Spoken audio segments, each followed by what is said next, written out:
Hi, this video is for Group B. Group B, I just wanted to give you kind of a rundown of what you're going to be doing tomorrow and then also on Thursday so you have a good sense of what you need to do for the week. So the tricky part for you is you're going to be going out to shoot 20 photographs tomorrow on your own. So you won't be coming to class to just go out to shoot these photographs.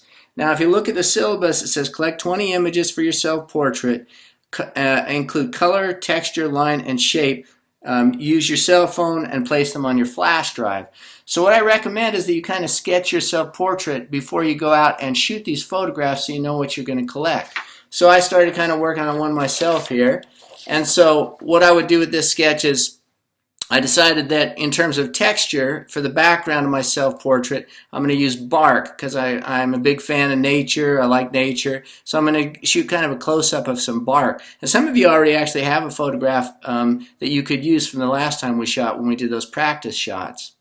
But anyway, I'm going to use bark. You could use whatever you wanted, but you want to have some kind of background for your image. Then what I'm going to do for this self-portrait is I want to play around with color and the contrasting color. So I'm going to put my name over here on the side in kind of block letters, and I'm going to sort of try to emboss that in white against the bark so it kind of looks like it's carved into the wood. So I've got the texture, I've got color over here.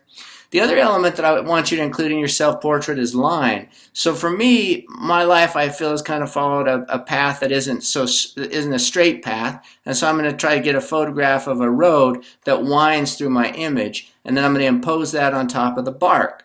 So as I go out, if I were in your group, in group B tomorrow to go out, I'd also try to get a picture of a road. Then the last element I'm going to include in my self-portrait is shape. And for shape, I'm going to use two eyes. So I'm going to use a close-up of my eye, which I'll cut out, and a close-up of my son's eye, and so I can kind of compare them and see what they look like against this image here. And then all together, that'll make up the self-portrait.